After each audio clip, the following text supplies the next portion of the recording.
Hello, everybody, and welcome to the No Payne podcast. That means it's 3 p.m. on a Thursday, and today I'm happy to announce our 40th official episode of the No Payne podcast. To kick it off, I will first and foremost welcome our guest, Mr. Logan Cross of Logan Cross Construction. How are you doing? I'm good. I'm excited to be here. Yeah, fantastic. We also have another guest for the first time, streaming in from another continent. We have Mike Payne, and here he is on the big screen. How you doing, Mike? Mike Payne, can you hear me? Are we coming through? Hey everybody, I'm doing great. There we go, fantastic. We got a little bit of a impromptu setup. That's gonna be funny during the podcast if it's that lagged. Oh no, it's okay. He can hear us because he can hear us through the podcast, through the FaceTime simultaneously. But we figured it would be better to just get him involved in any way that we could to help to commemorate our 40th episode.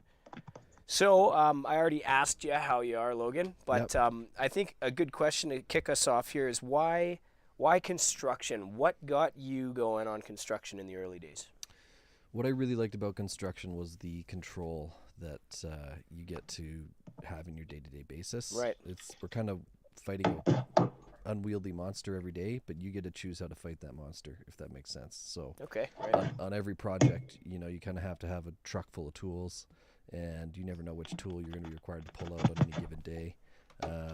But I just really like the challenge of it. I like the designing of it. I like the turnover at the end of a project. So yeah, of course. I don't love the grind so much, but I really do like taking a client's kind of vision and turning it into a reality. And what we do is kind of create those backyard dreamscapes, and we bring a lot of value to the table for people beyond just a deck, beyond just a fence, beyond just a retaining wall.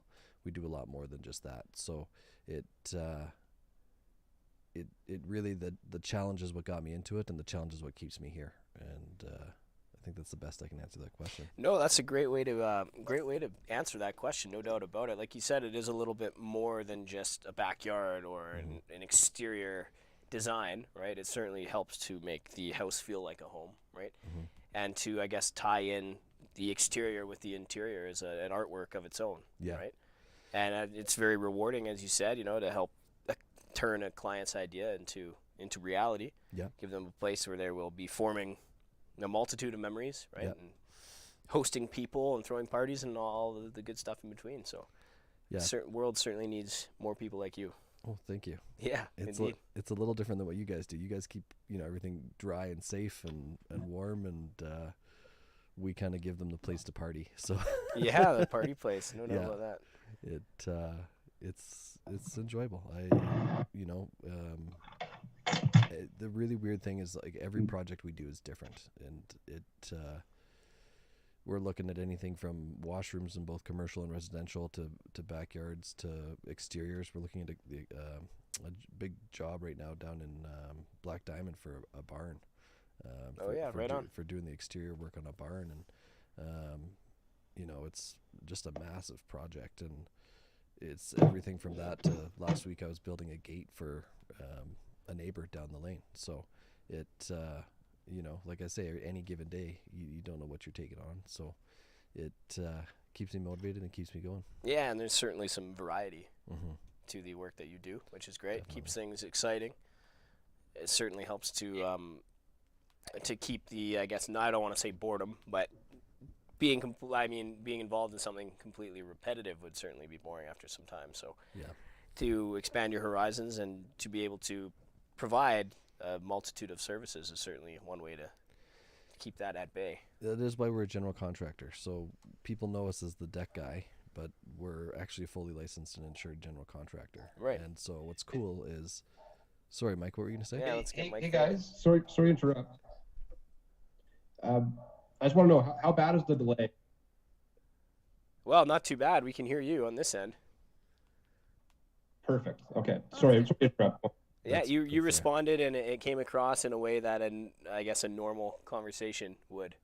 So that sounded pretty good. Oh. So excellent. I'm having a little bit of hard time hearing Logan. Okay, I'll move the mic a little closer. Yeah, Carly, if you want to maybe crank up his sensitivity a little Is bit he more too? too. Yeah, he's mic number 2. Can Yeah. you speak now? How's that?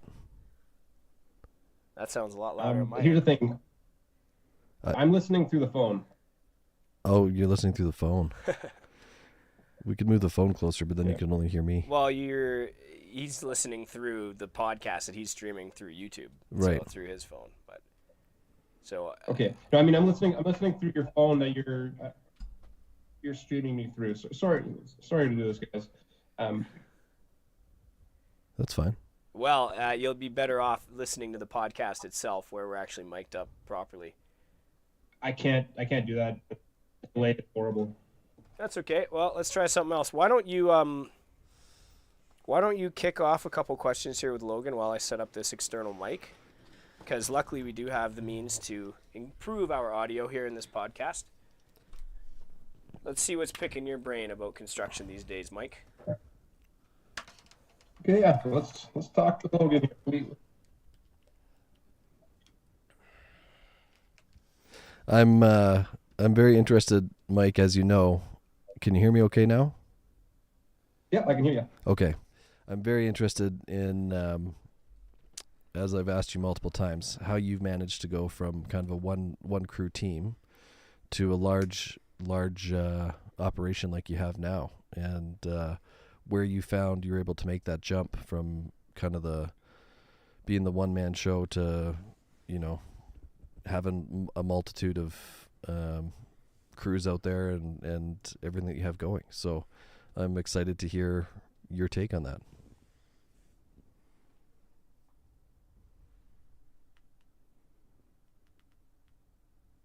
Uh-oh. Looks like we lost Mike. That's okay. This is I can hear you just fine. Hey, sorry. What's going on? No, it's like it turns out that the microphone that I plugged into my phone, it will bypass your audio completely. So what I'm going to do is actually I guess you can I'll just hold hold the the phone. phone essentially while you're talking. Mike will be able to actually hear you much better that way. Viewers can get a double look at me. Yeah, there you go. You can talk to Mike. There we go. Yeah. Yeah, I mean, yeah. So sorry about the technical difficulties here with Logan, but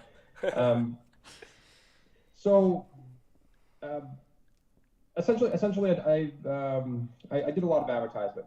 So, and then one thing I learned is from some of the big guys is I was actually driving and I saw a TD bank, and then I'm listening to the radio and I hear a TD commercial, and then I check my phone, and then on my Facebook I see a TD kind of ad. Mm-hmm. So I kind of learned that if you can get a potential client, to see you 3 times in a short amount of period, that you really stick out to them. Okay. And and it could be really done in a pretty cost-effective way. It could be a lawn sign. I found lawn signs really got our names out there. Mm-hmm. Legally speaking, we have bylaws in Calgary, and all you gotta do is brush up on them, and you have a legal right to have your signs placed properly all around the city. So if you can find those really good high traffic areas, it's all about quality over quantity. Mm-hmm. in terms of advertisement. So it's pretty tough. You don't want to waste. I've wasted a lot of advertisement dollars, but another thing that really helped me out was hiring somebody to handle my Google AdWords. Yeah. And having a good, healthy Google AdWords budget.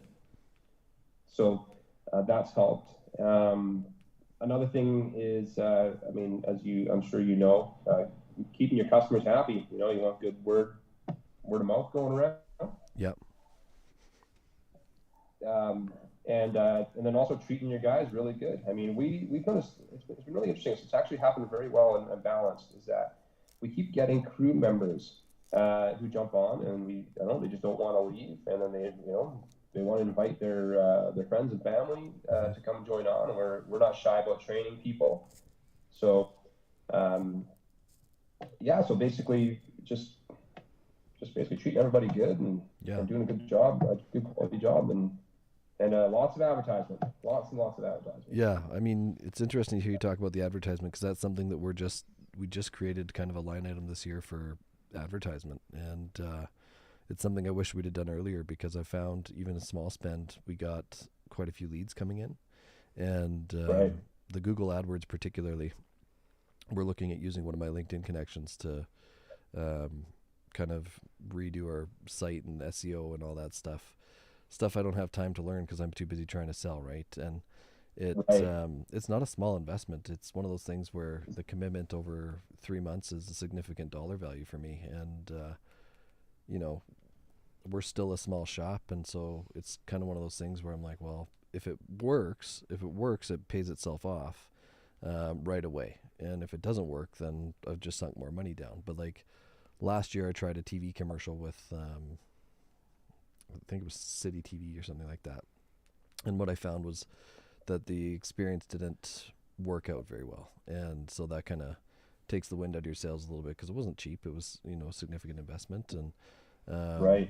so I kind of got gun shy on pulling the trigger again, and now where we're at, I'm ready to go, and I've been picking your brain, but I've also been like you saw, I put up a thing on LinkedIn today because, you know, Homestar's called me, and it's the third time they've called, and the guy that I got was great. His professional pitch was, you know, well, very knowledgeable and all that. But like when I'm looking at spending that money, if I could put that into Google AdWords, I'm betting I'm going to get a better spend off of Google AdWords than I would off of 100%. and that's why Yeah. I reached out to that. Well, you and I met one another on LinkedIn, and that's the great thing about that network, is that I find I can kind of throw comments out there and I get what I need. And I'm not finding it's bringing me a lot of work, but I'm finding it's bringing me a lot of help, if that makes sense. Mm-hmm. So, Oh yeah, no. I mean, your LinkedIn is actually pretty awesome. I was pretty impressed to see with the amount of connections you've worked for. Because I mean, it's not easy. It's not Yeah. easy building all of that. It definitely takes a lot of work. But that's the next thing. Social media is a big thing for us. So it's not, you know, the social media is it's kind of like cold calling. Yep. But really you get assets. So like every follower is an asset to the company, and you know, like I've spent, you know, a fair bit of money on Facebook in particular, but now I don't have to spend money on Facebook because now every time I post, you know, the way I look at it is like, so if I post every day, on average, 300 people are seeing it. So if I got 300 people seeing it on Facebook, I got 300 people on Twitter, 300 people on Instagram, you know, a couple hundred people on, you know, on LinkedIn every single day. That's a lot of people. And you know, add up over a year, and it's like, you know, darn, I'm reaching half of Calgary every year now. You know. Yeah, my LinkedIn, I was able to reach just about 500,000 connections in the last 365, right? And damn, not bad. yeah, so, and that I haven't spent any money with LinkedIn, so it's one of those things that right, we've got some great calls off of it, and usually when I do get calls off of it, it's a more warm sales call, right? Like, because they know me Absolutely. they know me, oh, you're that LinkedIn guy, right? And so it's great to be the LinkedIn guy, but what I'm looking to do is to build a business. I don't want to just be the LinkedIn guy, and For sure. I feel like I'm kind of stuck in the mud sometimes. Absolutely. Well, you know, I think it's going to take a little bit to get going, but you know, Twitter is a good one. 'Cause it's free. Yeah. You don't have to pay for advertising. You'll get followers, and you just follow everybody local. And then on Instagram, same thing. Like on Instagram, I don't follow anybody who's not from Calgary. And you do the same thing now. TikTok is a big one. These are all free ways. You don't have to pay for advertising anymore. Yeah. Like, I mean, you can pay them for ads. I found actually TikTok, the ad spend on that one, you get really good bang for your buck. And I'm getting leads from it too. I found like I was like not spending that much money, and I'm getting like 200 followers every time I spend like $150. Oh, really? You won't even get close to that on Facebook. But Yeah. Facebook is the only one that actually required an investment from me, and I'm happy with the results. But really, what our goal should be is looking into the long term. So like, you know, let's say 5 years from now, how many followers are we going to have? How many people are going to see us? Our goal should be every time we make a post, we get a job. Wouldn't that be sweet? You know? Yeah, right. Every time you put an ad up, something comes back from it. Like, that would be fantastic. And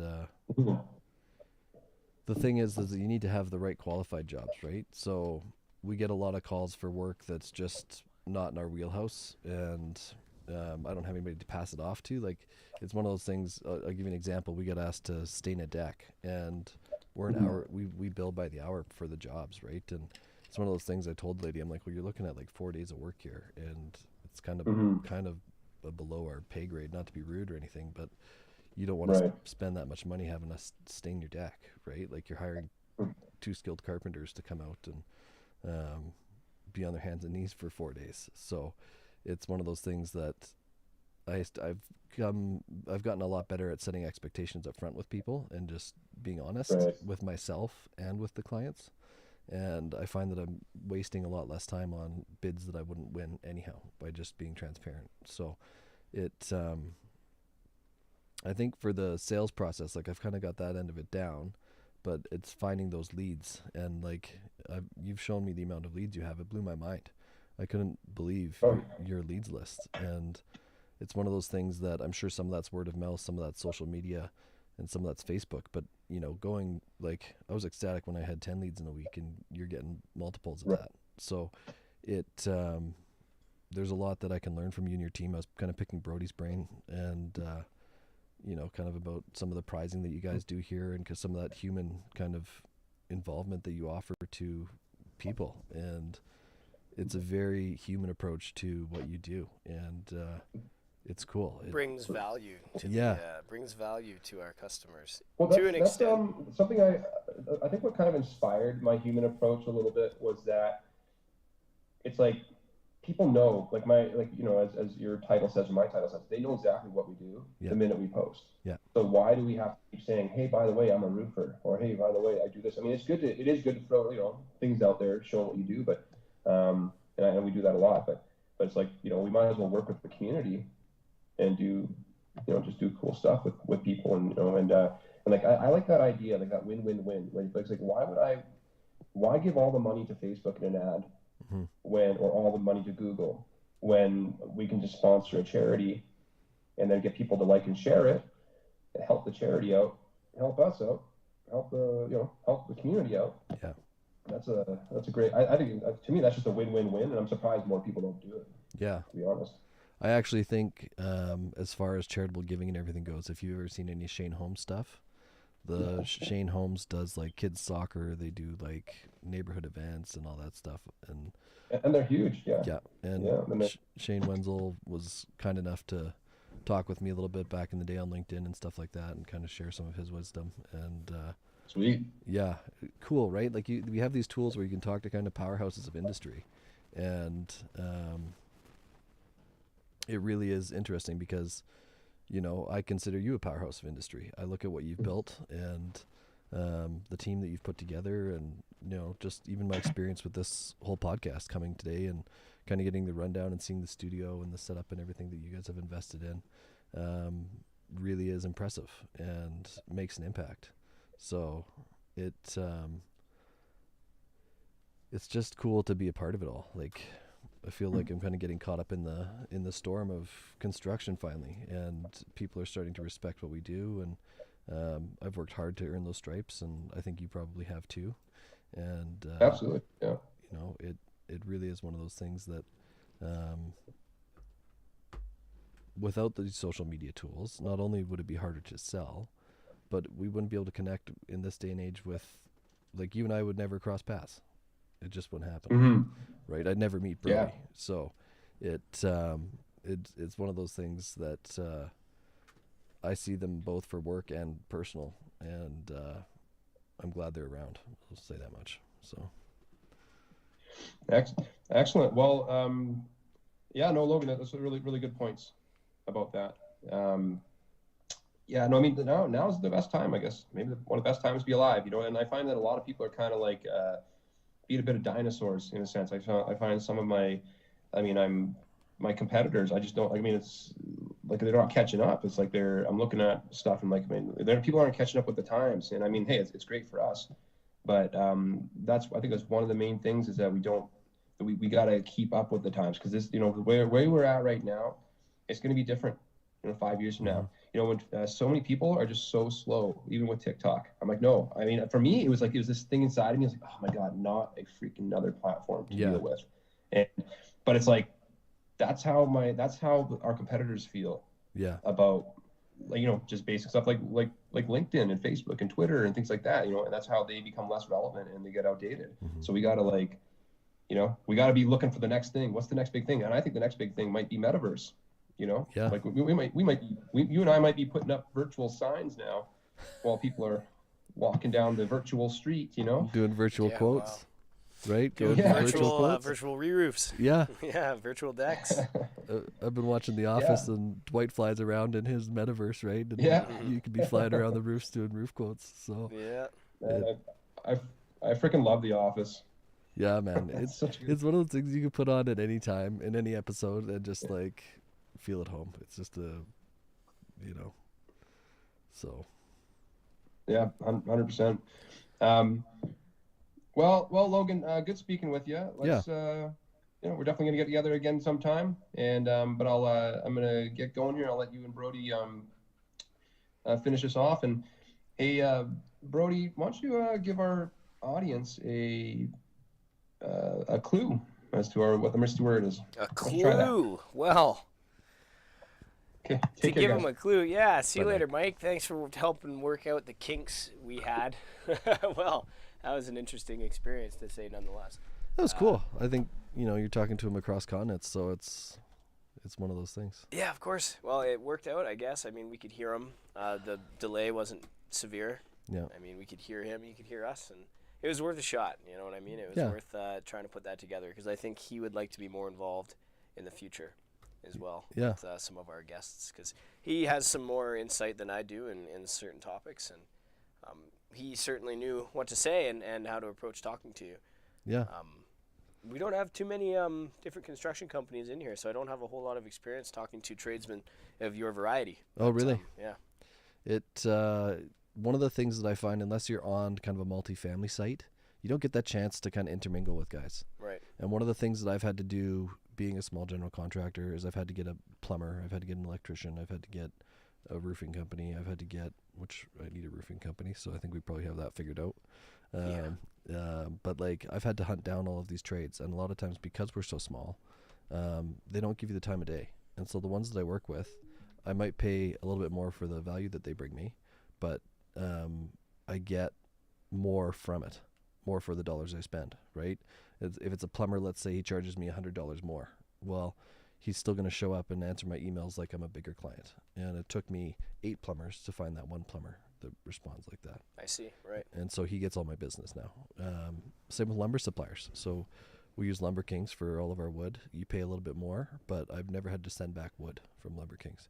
When you buy from Home Depot, not to rag on Home Depot or anything, but about 5% of their stock is just crap, right? Yeah, I have the same experience with them. Yeah. You find completely warped 2x4s, or even some of the plywood that we've picked up is bowed. Yeah, or just completely, unusable, right? So it, I mean, Home Depot's great in a pinch. We use them from time to time. Oh, of course, yeah, right? Consumer friendly for sure. Whenever I have time to plan a job or anything, we always try to go through our preferred suppliers. And with Dan at Lumber Kings there, I remember messaging him back in 2015 or 2016, something like that, saying, look, we only do a few decks a year, but we're just looking for, a good experience, right? And he wrote back right away and said, no problem. And he works with home builders to guys like me. And when I go there, he knows who I am, his team knows who I am. And so it makes me feel more like we matter. And I think in this day and age, much like the connections that you're kind of making and stuff like that matter, it feels good to be, because you're out there grinding. You've been on roofs and you're dirty and you're covered in crap and you got to go out and get something. And you know that when you walk into one of your preferred suppliers, they're going to know who you are and take care of you and treat you like a normal human. Whereas like some of the other people on the street will look at you like you're a dirty hobo. And yeah, right. Like there's days where we're doing concrete and you're covered in crap and you're just dirty and you don't want to go anywhere and stuff like that. And I still know that I can go to my suppliers and get treated well, and they don't care what I look like. They just know that I'm building something. So yeah, of course. Yeah, that's probably enough about that. But right. Well, so Lumber Kings, you say, has been very reliable. Yeah, fantastic product, honestly. They have a lot of unique stuff. Like I can get 20 footers from them, where you can't get 20 footers anywhere else, right? So I might be wrong on that. Somebody might correct me. Yeah, there's so many little, I mean, like small time up and coming businesses like that. Yeah. I'm sure the lumber industry also has a few Yeah. like that. So there's got to be a few more guys out there, but you go with what's tried and true, right? And Yeah. people that you have experience with. And I Yeah. guess that's where Lumber Kings comes in. Go where you feel comfortable. Yeah, That's what- precisely. You want to put your clients at ease, and part of what I can tell them when I go with somebody like Lumber Kings is, look, our lumber is not the cheapest lumber on the market, but we'd never have to return anything, so you're only paying one delivery charge. And Right. they're like, oh, well, that makes sense. I'm like, that does make sense, right? And it's things like people don't consider the cost of delivery, right? Or the cost of putting together designs. Like, a lot of what we have to do is, as you know, you got to design and cost out a job, right? Well, with a deck, we're having to, I'd literally sit there still with pen and paper and draw the deck out, draw the pilings. It ends up with 5 or 6 pages of blueprints, Right. hand drawn, where I've got the joist schedule and the decking schedule and everything else, so that I can build my materials roster for them. And so I've started charging for that service, because people can take what we present as our estimate and build off of it, right? Because everything's there. I don't give them the blueprints anymore, but everything's there. There's a labor schedule, a project schedule, a material schedule, and a change order. We include a change order on our documentation, and it's all come from trial and error and learnings, right? Of course. Yeah. We didn't have a change order form for the longest time, and I was doing all these changes for free, and so now we put it in the document and we say, no problem, you can do a change, but there's a form on the back of your package called change order, and you have to fill it out if you want anything different than what we've agreed upon. Yeah, of course. I mean, there is an expense when it comes to gathering different materials, returning materials, things, and reworking the blueprints if necessary. Yeah. And yeah, to provide that service to your customers free of charge, certainly, I mean, maybe in the early stages made sense, but over time you start to realize how that expense accumulates. Yeah. Right? And so, yeah, you were right to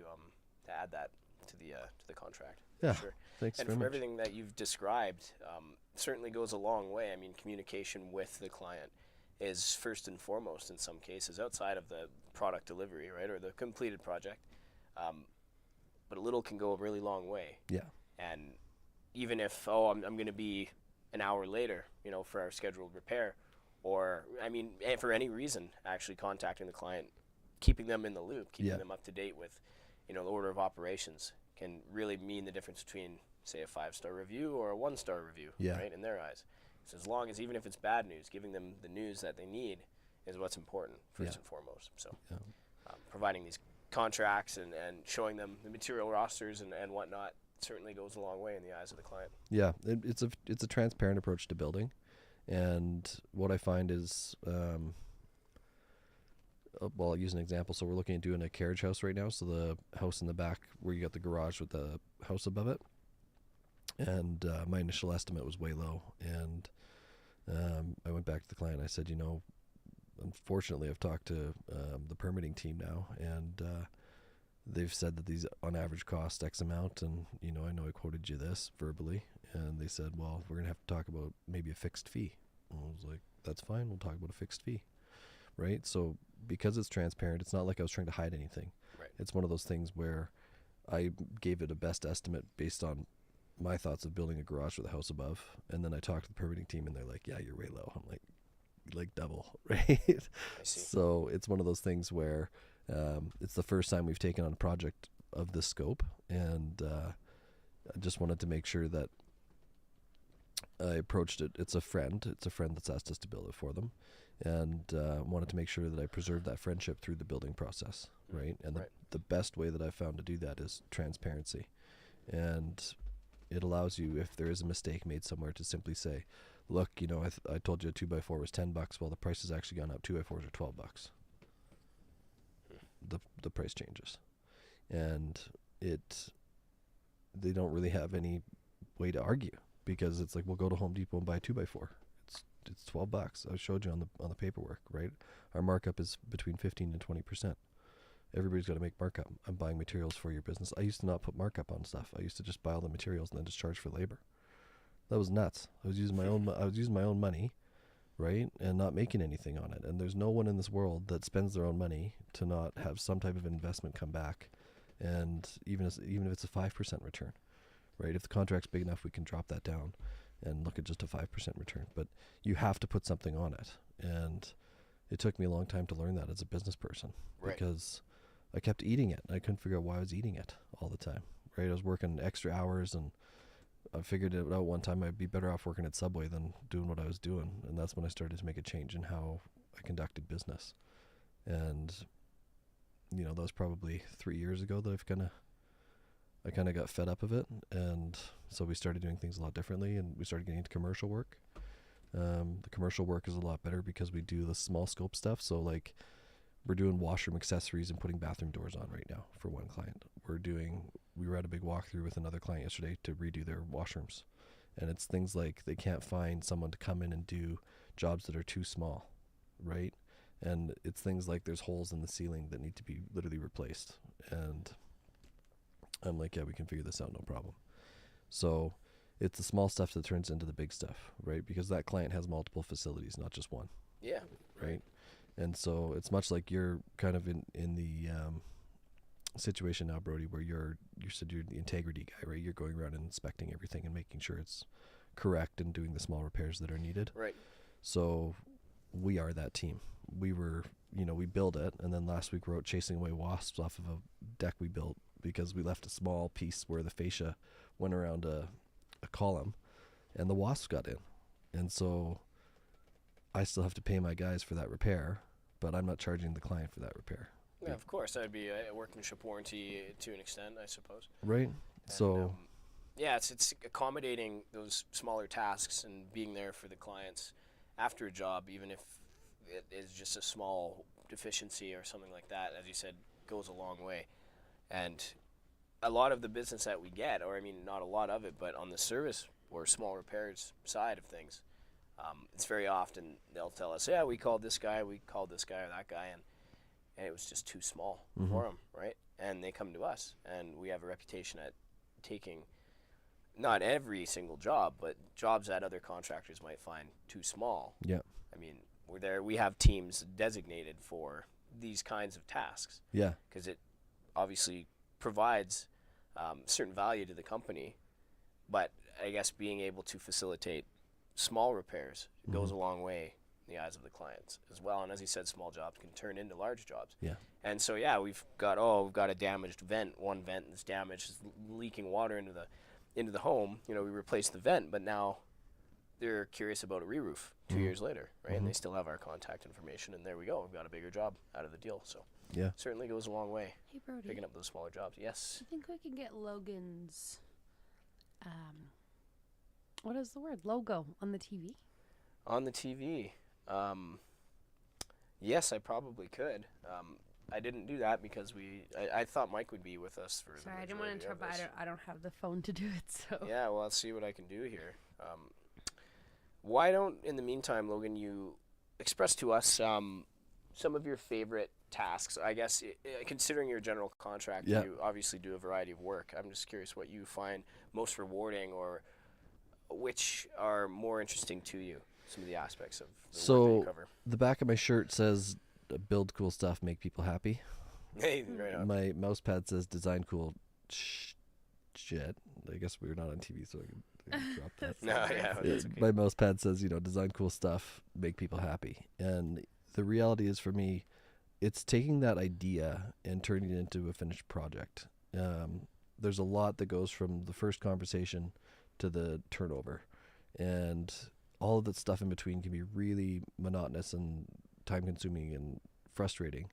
But the stuff right at the beginning, where you're sitting there and you're like, okay, they want to have a 20 by 20 deck there with a hot tub and a TV, and over there they want to have a fire pit, and over there they want to have some trees, and getting all of that stuff onto paper and actually putting it into something that's a tangible, doable thing, Right. is probably my favorite part of what I do.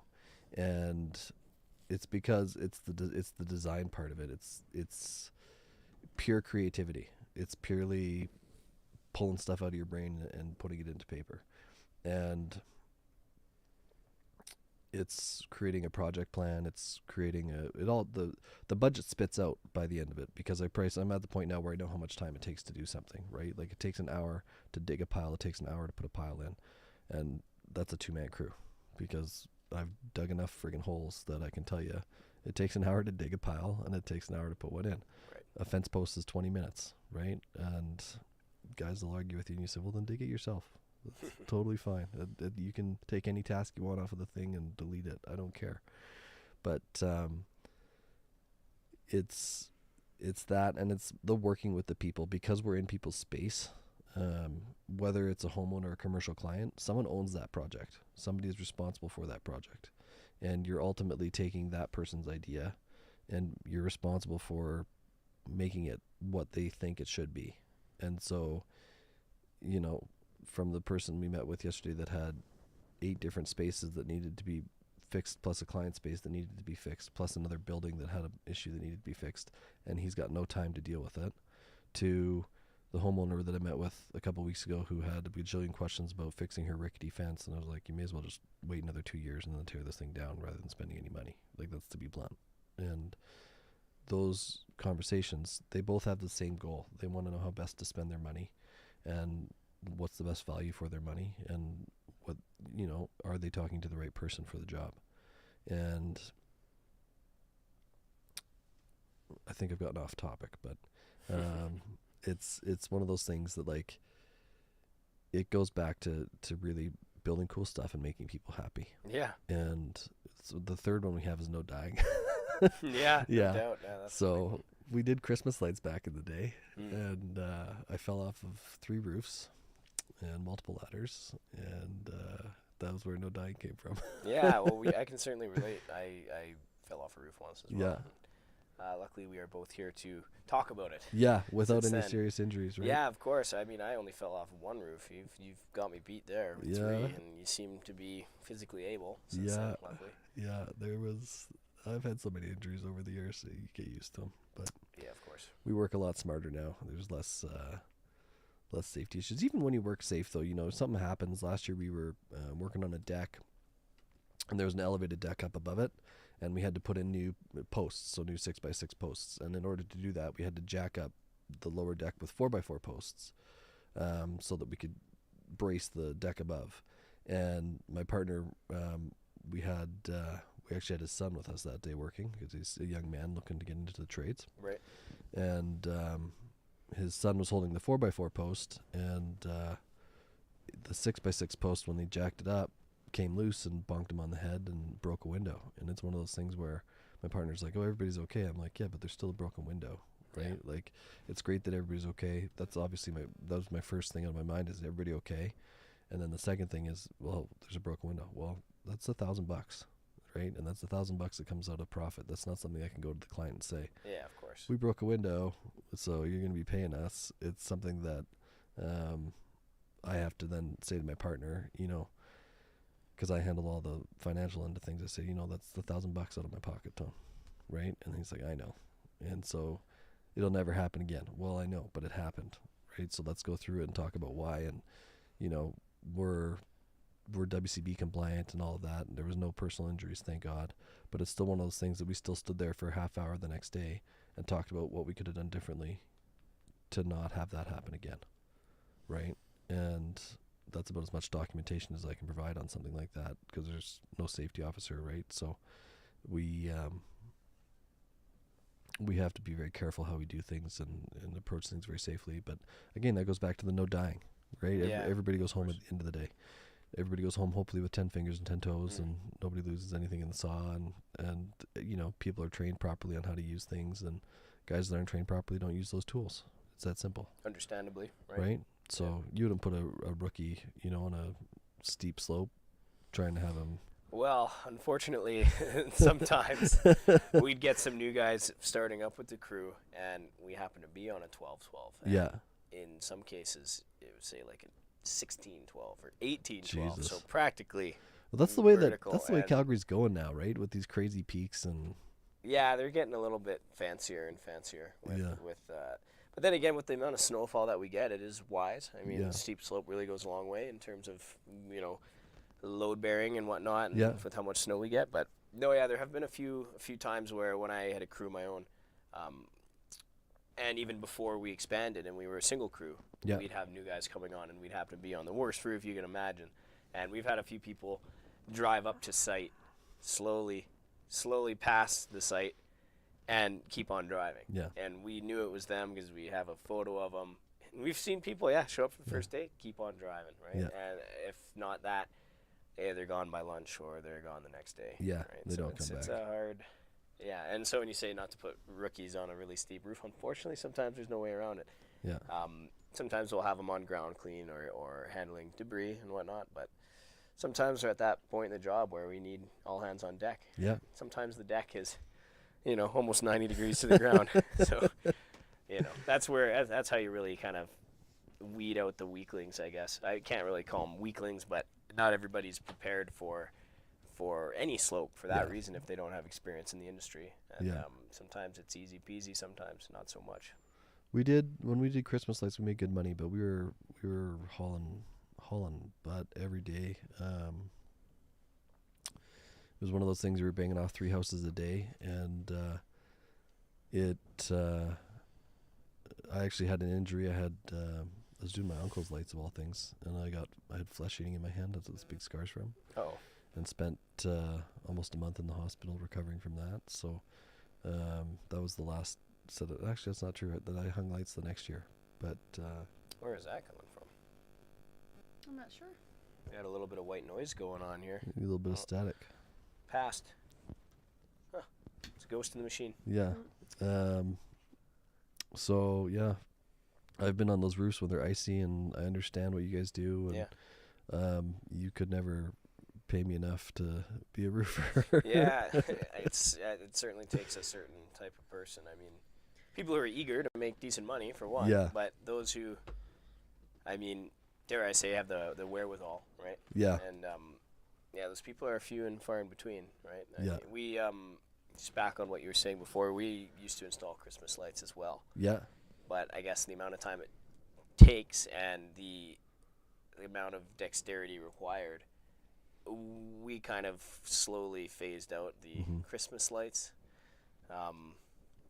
Christmas lights team that we had. Yeah. It was fun, I guess, while it lasted, because we'd be there sometimes after hours. Yeah.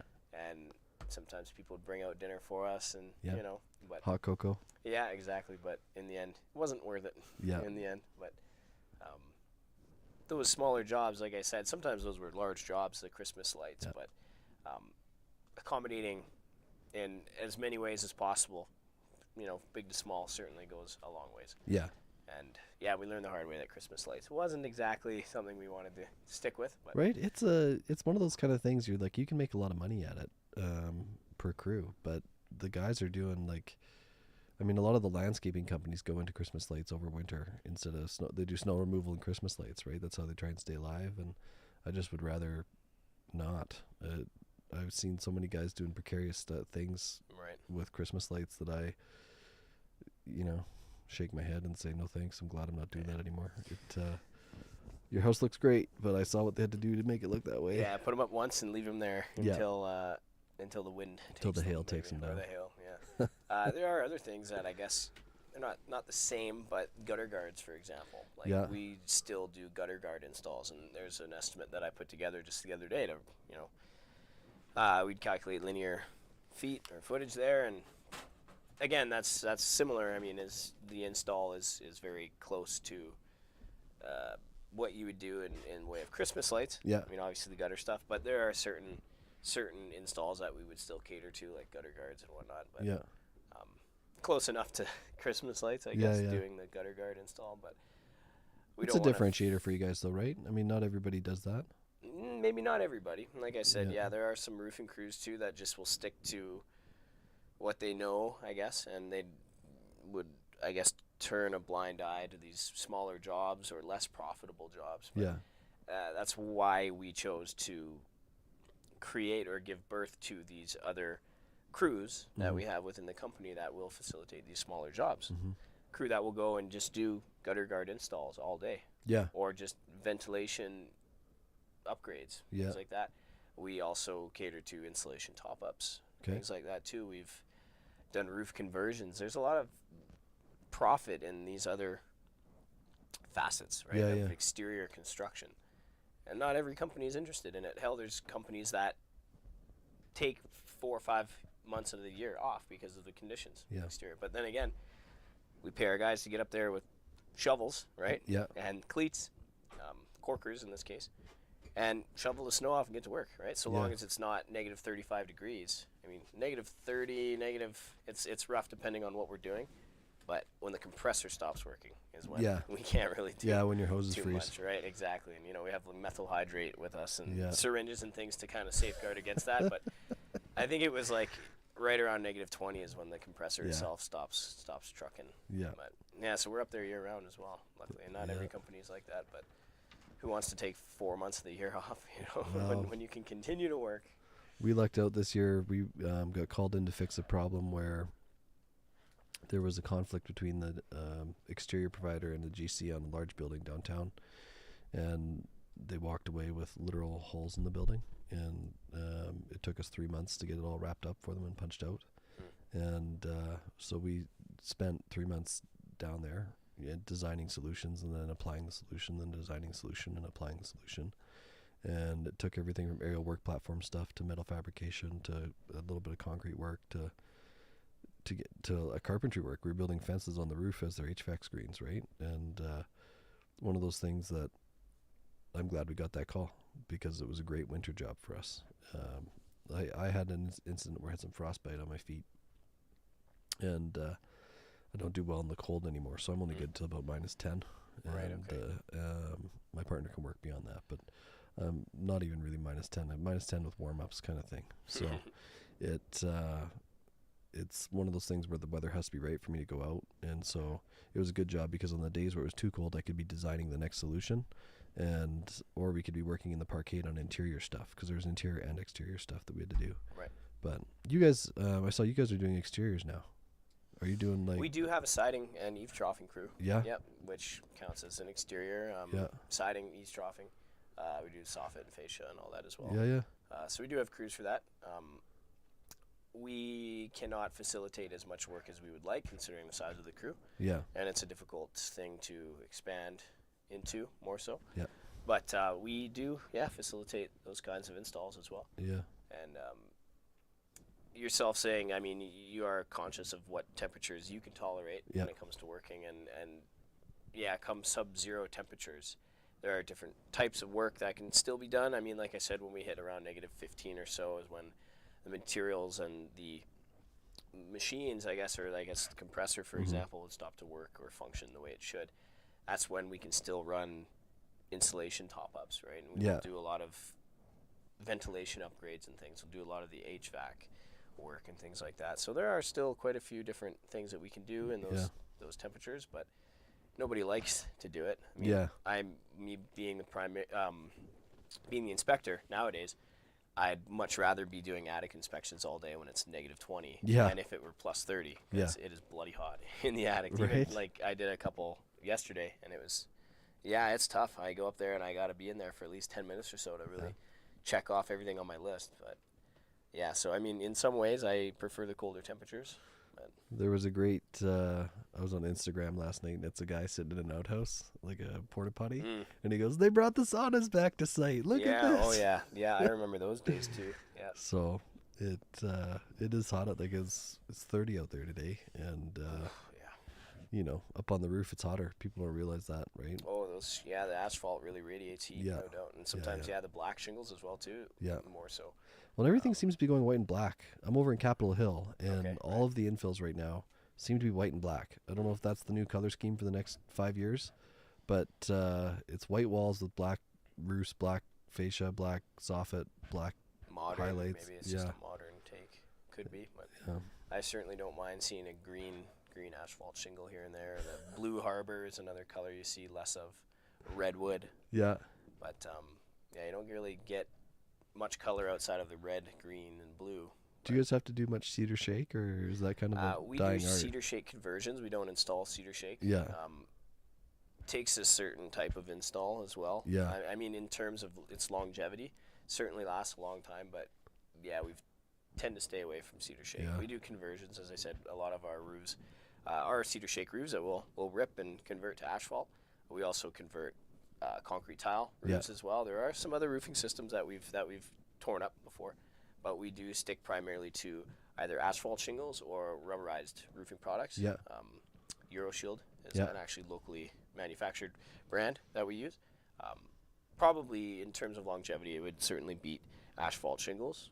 Yeah. No problem. But yeah, right now we've focused primarily on asphalt and rubber. Yeah. Yeah. Expanding our horizons slowly. There are a lot of roofing systems out there. There's a lot of really great metal roofing systems as well. Yeah. But it's a work in progress, obviously, and expanding too quickly can be dangerous, of course. Yeah. Yeah. You find the right people for the right crews, and you go with what you know in the meantime. And I said over time, it's certainly expand into different product installs. It's probably more about your people than it is about the product, right? Because Yeah, it could be. Yeah. you can always find product. I find like I've got people that want to talk to me about product all the time on LinkedIn, and I'll take some of the calls, right? Like there's one that a guy wants to talk about next week about bathrooms where they're designed to self clean after every use for things like E. coli and COVID and right. So some of these commercial applications that we're going into where it's like a UV light that scans around and kills all the germs or something like that. That's something that kind of piqued my interest, right? But there's other stuff that people, kind of bug me about that I'm like, yeah, I'm good. Yeah, there's some products out there that I think eventually will become more commonplace. Yeah. And like, this was a residential home, you're saying, where he was interested in that It's of thing? no, it's a commercial, like Okay. it's a supplier. It's a commercial supplier that wants me to take a look at their product. Oh, I see. But it's with all of the commercial bathrooms that I'm looking at right now. It makes sense to take a look at this thing and just offer it, right? Like, Right. Yeah. it's a germ killer. It's a way that, your area can be more COVID. Yeah, exactly. Dead. Germs take on a whole new name nowadays. Yeah. No doubt about That's it. a big deal. That reminds me of the Tesla roofing products as well too. They have like a solar panel There was tiles. Right? Did you see the YouTube video, the guy that did the year report on his? No, I haven't, but I do know that there have been some homes. I think Yeah. south of the border. I think maybe in Canada as well. But no, I've yet to really see its performance rating. So Yeah. you said he had that product installed. A year later, he took some tests. Yeah, he ran tests over his previous usage to what he put in, and he ended up saving a bit of money. But you look at the payback costs, and I mean, you got to live in that house for 35 years to pay back. So I guess it really just depends on how much power it can really supply. I mean, because Yeah. you do see a lot of solar panels going up on asphalt shingle roofs yeah, nowadays, but how those panels would compare to a solar panel tile and roofing product. I guess it's still in its infancy stage, that product, yeah, but you could imagine over the next 10 or 15 years just how much more efficient those products would get. yeah, Kind of like any entry-level consumer product, how in its early stages people are just excited about it yeah, and just jump on the newest thing, but then they realize, then there's 5-6 models 10 years later, and yeah. to definitely blow the initial models out of the water. Yeah, well, everything gets cheaper in time, right? So, our electrician had looked at doing some solar work and did a solar system, and just for an average house, it's about $30,000, right? And so, that's not a cost a lot of people want to spend, but you can do it. Like, this was for a farmhouse that it was cheaper to do that than to tie into the grid, kind of thing. Right. Out in the boonies, kind of thing. Yeah, of course. Yeah. So that's where he's found that he gets those calls, but I think he was about 15,000 in hardware and then all the labor to go into it, right? So it's an option. I think costs will come down, like you say, as kind of more options come on the market. But I rent right now, so I don't plan to Yeah. No, I hear you. do any solar work. There's a family friend of mine actually who has a bit of a solar farm on his property. Oh, really? Not mounted on the roof, but he does have, I'm not sure how much space, maybe like a half acre, maybe. Cool. Just panels, and he's gotten to the point now where the energy distributors actually owe him money, Yeah, as he's been able to farm enough energy, right? that he can feed it into the grid. Precisely, right? Because Yeah, he's yeah. powering his own home. I'm not sure how the system works or how he has it set up, but Yeah. the last I spoke with him, he's actually got a fairly nice cushion now That's when cool. it comes to energy costs, and they actually owe him money. Yeah, yeah. So it could certainly be a worthwhile return in the long run Yeah. after the initial cost, the install and labor and everything else. But, you get those panels facing the right way. Yeah. You don't have enough, or if you don't have any tree coverage, you get just full-on sunlight constantly. It's Yeah. Yeah, and I've seen other videos like Elon Musk himself talking about how you could power like the entire continent off of like, One little area. yeah, it was like the size of a, I don't know, it was like, I can't remember, like the size of a city, like out in like a farmland area, right? Like Yeah. it's like however many square kilometers could power almost the entire continent off Yeah. of that, right? And, you know, play like JP Morgan wouldn't make a whole lot of money off that. You know what I'm saying? That's why that kind of technology takes a really long time to. There's a reason why Tesla, the mainstream. original Tesla, never made any money. Yeah, exactly. Right. The actual his, guy. His patents were free as well in the beginning, and free power for all, and you know they silenced him pretty quick, unfortunately. But but we owe a lot of what we have for electricity to that guy. So yeah, we certainly do. There's certainly some reading, some videos to watch for those of you who are a little less knowledgeable about Nikola Tesla himself. Yeah, Certainly was a pioneer. very interesting man. Yeah, and here we are. Maybe he was like 30s, 40s, I think, when he was popular. We're going on 70 years later, and he's starting to really become mainstream again, right? Unfortunately, it took that long, but I guess we're thankful for what we have now. Yeah. I've yet to actually sit in a Tesla. Have you been in a Tesla before? No, I haven't been in a Tesla. Me neither. Yeah. How about you, Carly? Have you been in a Tesla yet? I wish. Yeah, they're pretty cool. Yeah. What scares me about them is they can turn off the features if you don't bring them in for service. Have you seen this? No, but I believe it. Yeah. So the guy, again, Instagram, the guy's like, look, I missed my service. Look what happened. And it's like he starts his car and all of the features are turned off because he didn't take it in for service. So yeah, because you didn't pay him for service, and Yeah, they're gonna so- just disable features. that's crazy. they're great vehicles. I think they're super cool, but there's things like that kind of scare me about it. So Yeah, of course. I like my truck. I like to go where I go, and Yeah, no doubt. Yeah. Yeah. Well, I mean, the Cybertruck, that'll be interesting. yeah, when it comes When out, that comes out, you go off-roading on that bad boy, take her camping. I feel bad throwing tools in the back of that thing, Yeah. right? No doubt. Yeah, you'd be real worried about that. Beating it up. And, Yeah, cool. yeah. Well, Tesla's getting more and more affordable, I guess, over time. By the time I can afford one, we might have a little less intrusive model or a little less regulated system. Yeah, a little more. Yeah. Right. Cool. Well, Logan, why don't we get to know you a little bit more outside of business? Sure. Yeah, we've talked. Usually, We've probably bored everybody with construction talk. It's cool. Yeah, well, that's okay. It's good It's to cool, know that we Brody, to have, pick your brain because I never get to sit with another construction guy and just kind of Right. shoot the junk. So Yeah, of course. Well, that's what the podcast is for. It's, I mean, business as well. But I mean, what sort of interest would you have in a business owner? I mean, without knowing them on a more personal level, right? yeah, So normally we'd go into, as I said, more personal questions. sure. Just get to know you a little outside the business. So I mean, some of your big hobbies, like what are your more prominent So, interests outside of business? I'm a bit of a geek. I like to play games. Yeah, I've been right on. playing Zelda Breath of the Wild for the last little bit. Oh, cool. Are you playing on the Switch? Or? Yeah, on the Switch. Yeah, cool. Right on. So I've been playing that. I have like every gaming system going back to like the Super Nintendo. Awesome. Back in the day. Yeah, cool. So I do that. I do Lego.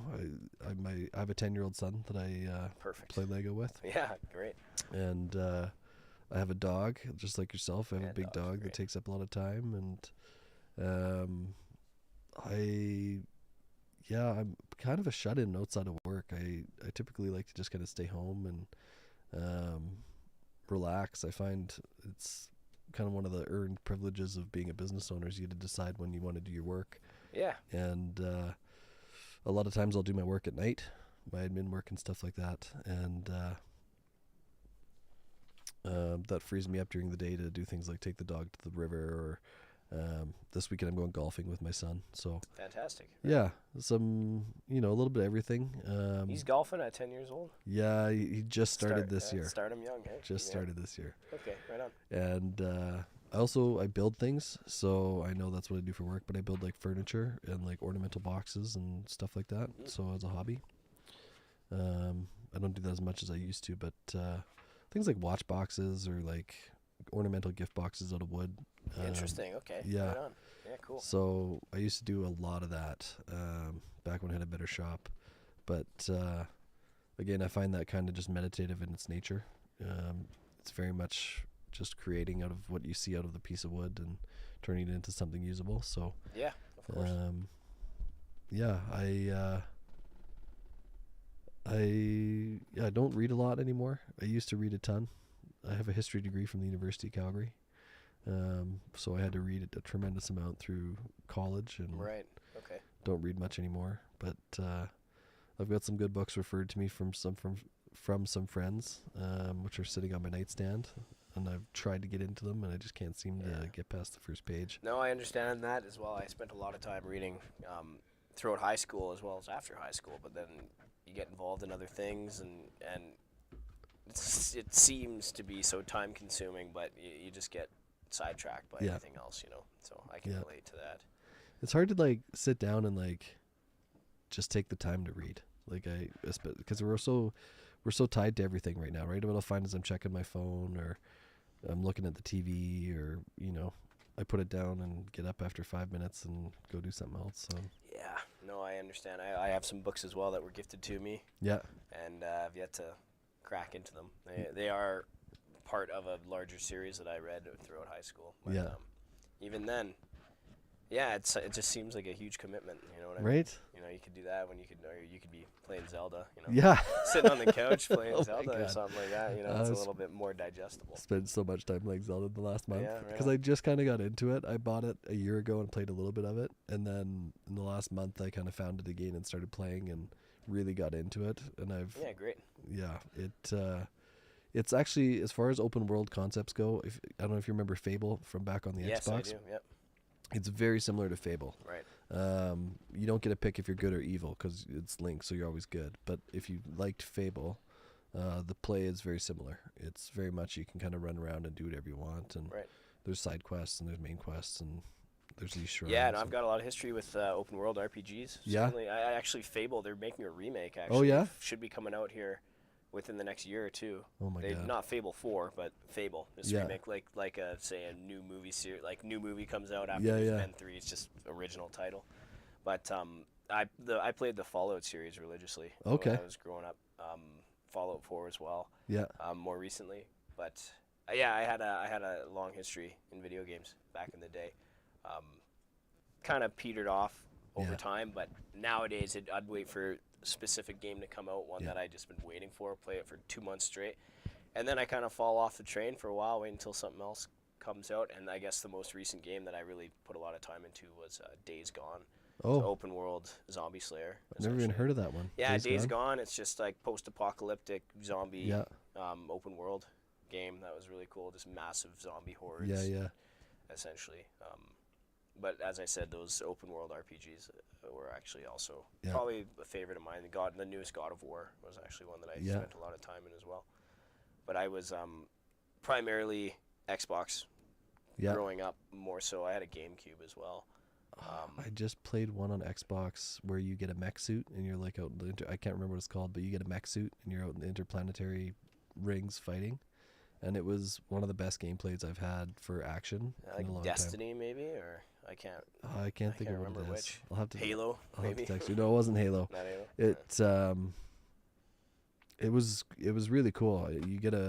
It's kind of like a mech warrior that like fights alongside of you, but you're in and out of it. So like you jump in it, you play a bit of a level, you hop. He's like, I can't go any further, and you hop out, and then Right, you okay. like run around and do stuff as a human, and then he's back on the other side waiting to meet you and puts you back inside of him, and you're running around. And it just as far as like gameplay goes, like I remember when the first Halo came out, and how like groundbreaking that was. This game for me was groundbreaking, and it's like I got a trophy for killing 60 guys in 2 seconds or something like that. Right. Right? You know, you get the trophies on Xbox, right? Yeah. So it was a fun game, but yeah, there's so much out there now. It's hard to decide what you want to invest your time into, right? So Yeah, there's video games. I mean, then golfing is a whole thing of it on its own as well too. The time and money you can spend on that. I got to buy a golf shirt it's this hard to do. weekend. That's how long it's been since I golfed. Yeah. Yeah. So Yeah, I don't have a whole lot of experience. Mike actually took some of the crew out. Oh, yeah? A few years ago, took us out for dinner and golfing. Yeah. yeah. Yeah, he likes to treat the guys to that kind of thing every once in a while. But yeah, you nailed it on the head. It's really hard to, I guess, designate time, or I Yeah. guess just organize and manage your time the way that would, I suppose, help you to reach your goals Yeah. in a sufficient manner. It's a difficult thing to do. Yeah. And there's the relationships, and there's work and personal hobbies. Myself, music is a big thing. I have Yeah. some projects on the side musically that I'm hoping to spend more time with lately. Yeah, I heard you strumming the guitar back there before the Yeah, I show. just pulled the old bass guitar off the wall for a second, actually. But I mean, well, as I mentioned to you, Carly and I were married just last Yeah. weekend, actually, and so all the months leading up to that, planning and everything else, I just time away from working on the music. Yeah. But yeah, time management is a difficult thing, you know. Yeah. When there's in your case, children and the dog as well, and the time that you need to spend, you know, catering to the animals and Yeah. list goes on. Animals is the right word for children. Yeah, so you know. yeah, yeah. That's- Yeah, oh, I'm sure that'll be knocking on my door someday. No, there's someday. one more thing. So my son was he's at a scooter camp today, but I used to scooter with In him. Hawkwood? They're at Millennium Park today. Oh, right. Because, yeah, Carly was at the scooter and skateboard thing. Scoot and skate. Scoot and skate? Yeah.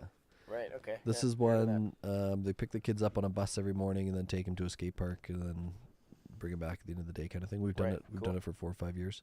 But he and I used to scooter together, and it was interesting being often the only dad at the skate park because the kids kind of swarm to you. And Yeah. my son would just go off and do his thing, but like Right. kids would be like, "Watch this, mister! Watch this!" And Yeah. you're like, "Okay." Yeah. So my claim to fame in scootering is I did a tail whip. I Right landed on. it, rode it out. I did one of them, and I was like, "There, son, I've done it. I don't ever have to do it again." And he's like, "What?" I'm Yeah. like, I'm retiring from scootering. I'm done. So I don't do it anymore, Yeah. but I did back in the day. Yeah, I spent a lot of time skateboarding. growing Yeah? up, actually, until I started taking music more seriously and Yeah, string oriented. So my Yeah, yeah. wrists and my fingers became more of an asset, I Very suppose. important. And I put a lot of rocks into my palms, Yeah. my wrists over the years, and yeah, I spent less time doing that. So do you have a band then, Brody? I left the band that I was with about 2 years ago, and I Yeah. spent the majority of my time musically with. Since then, been looking for members. I have a lot of material and just slowly putting things together and Yeah. hoping to re-enter the Calgary heavy metal music scene in Yeah, the yeah. near future. So it's a work in progress, obviously, but I've been working on logos and artwork and music, and finding the right people is a difficult thing. But- That is true everywhere. But That is true everywhere. yeah, finding the right tradesman, right?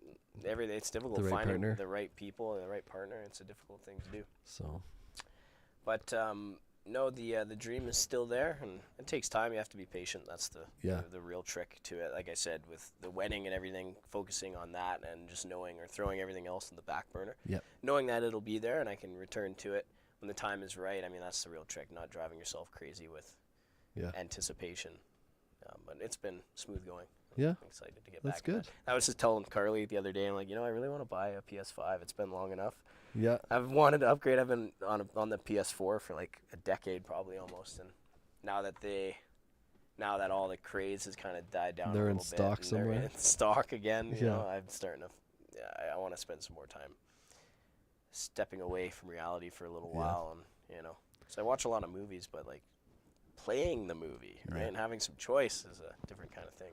I've got a whole games room set up at the new. So I went through a divorce last year and got my own place, and it's the first time I've ever had my own place since university. Right. So I'm like, I've got a games room set up. Yeah, you gotta get My mom just came and stayed with me. I'm 38. My mom just stayed with me for a week. It was like the longest time she's been with me since I was 16. I Oh, was yeah. like, "Hey, mom, this is my games room." Yeah, right on. She's sitting there shaking her head like, Exactly. Oh, man. Like, The look, exact Mom, reaction I'm a you'd general get. contractor. I have a business, Mom. Get off Yeah, my back. you right? know? I have room to play my games in, mom. Leave me alone. Yeah, now you can justify playing Yeah, when you so- step away from work. Yeah. But it's in the basement. It's nice and cool, and like I say, I've got everything set up down there. So it's kind of set up to be the domain for the men when my son starts coming over and hanging out and Right. kind of hang out down there. And Yeah, the you good know. old man cave. it's about the same size as this room. So Yeah. yeah, it's a Yeah, good right setup. on. Yeah, man. Yeah, I'm lucky to have enough space to be able to pull this off in the basement. The Yeah. other half of the room just being a man cave studio kind of area. Yeah. But yeah, it's nice to have a spot in the home you can call your own, whether it be Yeah. a game room or what have you. But it's important. Yeah. Mom, come on, Mom, it's important. Game rooms are important. Yeah, she was okay with it. She made more fun of my garden. Oh, I garden. I have a little garden going, and Hey, right on. I hadn't weeded it because I just was like, whatever, survival of the fittest. She's like, that's not how vegetables work. I was like, so she weeded one bed, I weeded the other. But Yeah, I'm growing some stuff, and that's a carryover from the previous life. So Right. My ex is a big gardener, and Valuable skill to have. yeah, And grip on how to, produce for yourself. It's certainly Yeah. very important. I'll have to hook you guys up with some turnips when they come out. Yeah, hey, cool. I'm gonna have Yeah, so right many on. turnips. Oh my god. I know So- for a fact that both of us would also be interested in that when we finally have the space for it. Yeah. Which we don't really have now. Got a few plants indoors, but yeah, Yeah. all in another life in a distant future, for sure. One, Probably a one little step too. at a time. One step at a Yeah, time. one step at a time, no doubt about it. Well, hey, look, everybody, business owners are personable, right? They are people as well. They have hobbies, they have interests, just as I continually showcase outside of their business endeavors. Everyone has interests, everyone has hobbies, and Everybody goes home at the end of the day. yeah, of course, and I'm happy to get to talk to you about that as well because, we have some things in common. People usually do have some interests in common, and outside of maintaining a business, maintaining your sanity and pursuing goals outside of work is certainly very important. Yeah. So, to hear that you're golfing with your son, getting him going early, getting him involved in action sports, you could say, scootering and things like that, gardening, video games even as well. He's well rounded, that's for sure. Yeah, that's certainly a very important thing, indeed. So Yeah, well, it's been fantastic speaking with you. Right. honestly, it was cool to be here. I really appreciated it, and I look forward to being invited back in the future and talking some more about business. Yeah, of course. We do invite our guests back for a future podcast. Things will evolve and change eventually. I'll be out of this place someday and might have a nicer place, a little more finished. The cameras hide the reality behind the basement itself, but That's the glory of television. yeah, exactly, right? Right? Yeah, the fourth wall, right? Yeah. The fourth wall. But it's been good, and we'd certainly love to have you back. That'd be awesome. No doubt about it. Yeah, I really enjoyed it. So for our guests, I think Mike asked me to give a hint about the mystery word right before he tuned out, but we Yeah. were just so ingrained in the conversation that I had forgotten. But I think we got a few guests. But then again, we do have, or we will be posting this video online. You guys can feel free to keep on guessing for the mystery word. I guess Mike wanted me to drop a hint. The hint will be it is something that we provide to our customers and our clients, right? They spend money, and we, in return, not only provide our services, but provide something else along with it. That will be the hint. Yep. Last minute, if you have any guests, you have another minute here while I do my goodbyes. But yeah, keep on throwing those guesses in there. You guys know that you have a chance at $500 cash if you guess the mystery word. If not, we have a whole bunch of consolation prizes as well. We host our podcast prize-winning videos on Mondays at 3 p.m. So if we have a winner, we will be tuning in again or going live again this coming Monday. Other than that, thank you everybody for tuning in. Logan, it's been great having you here. Great to be here, bro. Everybody else, Logan Cross Construction, Google it, LinkedIn, Facebook, all that good stuff. As he said, you can find him, and he can cater to almost any single need of yours. So shop local, hire local business owners, because Calgary is a valuable asset, and the more businesses we have prospering in Calgary and the surrounding area, the better. So everybody, thanks for tuning in. Again, guess those mystery words, and if I don't see you this coming Monday, it will be next Thursday at 3 p.m. So thank you again, Logan. Thank you, Carly, for running tech. Always a pleasure. And in the meantime, take care and enjoy the heat.